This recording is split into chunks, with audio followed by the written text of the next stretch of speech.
Guys, this is KDCloudy and this is the long-term review of the iPad mini 5th gen from last year, 1 year later in 2020, just to see how it holds up 1 year later. Now, if I'm being honest with you, the iPad mini is kind of in a very awkward / tough spot right now because, well, I mean, it was a very definitive product back then in 2012 when it first launched. It was supposed to be everything we loved about the bigger iPads in a smaller form factor, but now that the bigger iPads are trying to be your laptop and your phones are getting bigger and bigger, where does this leave the iPad mini? It also brings out two questions. Why does it still exist in 2020 and who is it for? And I promise I'll answer those questions at the end, but let's take a look at Apple's iPad lineup. They make a lot of iPads and the Pro models always steal all the limelight because they are expensive and they should. And on the other hand, we have the $329 10.2-inch iPad, which is not that good, and that leaves the iPad mini and the iPad Air. And honestly, given the price, $399, this makes arguably one of the best deals in the entire lineup. Now, the reason why the iPad mini is better than the 10.2-inch iPad is firstly the internal hardware. The iPad mini is powered by the Apple's A12 Bionic chip, which is the same chip inside the iPhone XR, XS and XS Max. Compare this to the 4-year-old A10 Fusion chip inside the 10.2-inch iPad. So, I mean, you get the point. I mean, performance-wise, I don't think they would differ as much, but just from a longevity standpoint, the iPad mini will last longer and receive more software updates. So yeah, it's not a bad thing for you to have a recent chip in your device. Now, purely from a performance standpoint, the iPad mini crushes everything you throw at it. iPad OS is just a breeze to browse through, and games are excellent. And PUBG, oh my god, this is the PUBG machine. I don't play PUBG, but I got friends who do. So I installed it and cranked everything to the highest setting and the highest frame rate.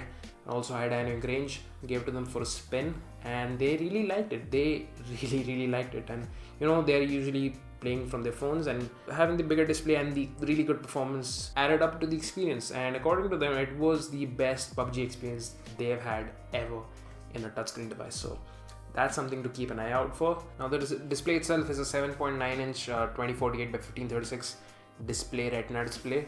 Nothing too stellar, plenty sharp. And it's basically the same display in the iPhone XR, just in a 7.9-inch canvas. It's traditional Apple LCD, so you can expect it to be good. And it also has wide P3 color gamut, which means that it supports, and also because of the chip, it supports HDR10 and Dolby Vision. So if you have a good 4K Netflix plan or Disney Plus or whatever, you can view HDR10 and Dolby Vision. And yeah, the bigger display, I mean, that's subjective.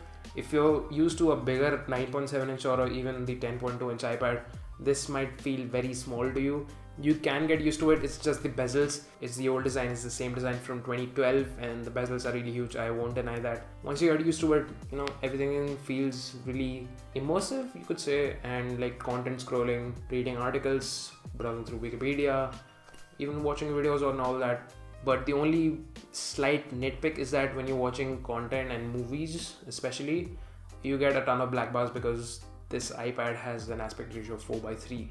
So if it's 16:9, it's not that heavy. You can crop it to 4:3 without loss of detail. And once you move to 235:1, the ultra wide ratio you see in movies, that becomes really distracting. At that point, the usable viewing area is not that big than a smartphone. Yeah, that's one simple downside. I didn't really mind it, but yeah, that's something just to know. Now, coming to the battery life, that's something which disappointed me quite a bit when I switched from my 2nd gen iPad mini to this 5th gen iPad mini. It lasts me a day and a half, sometimes 2 days, and that's it. When I'm traveling, it has never died on me. I can easily watch and finish a bunch of episodes, 5-6 episodes, and maybe it'll drop to 40-35%. Okay-ish, so like a solid B- for the battery, which is fine. Now, next is the software, of course. Now, talking about iOS is very controversial, but this is iPad OS. It's the same, but still different, but essentially they're still the same. I made a dedicated video on the iPad OS about a year ago, so you can check it out for more features. But yeah, 1 year later, I feel pretty happy with iPad OS actually. I mean, the smoothness and overall responsiveness of the OS could have been better, but I essentially like how intuitive the software is. Slide over and multitasking are my favorite features. And overall, I can get that it has limitations, but I can do basic stuff just fine. It fits in right into the ecosystem with my MacBook. Just one small issue. AirDrop kind of fails on me sometimes. It just doesn't work. And I have to restart the iPad and then it works. It's kind of a weird bug. So yeah, those were the individual departments covered. So going back to the original two questions, why does this exist and who is it for? Well, in my opinion, it's great that this exists because it's essentially the cheapest way to have a taste of iOS and the ecosystem with the latest hardware. And that's essentially why I got it for. And I mean, it doesn't pretend to be a laptop. It doesn't pretend to do anything extra you already couldn't do on your smartphone. It's just an iPad, great for doing iPad stuff. I mean, yeah, playing games, watching movies, consuming content, doing email, reading articles, or even, whipping the Apple Pencil for that doodling. So all in all, this video was about the iPad mini, and this is a better deal than the 10.2-inch iPad and is essentially great for doing iPad stuff. So that's basically it. Thank you so much for watching. Let me know what you thought below, and if you have any doubts, any questions, leave them in the comments and I'll be happy to answer them. Leave a like, subscribe, and I'll catch you guys in the next one. Cheers.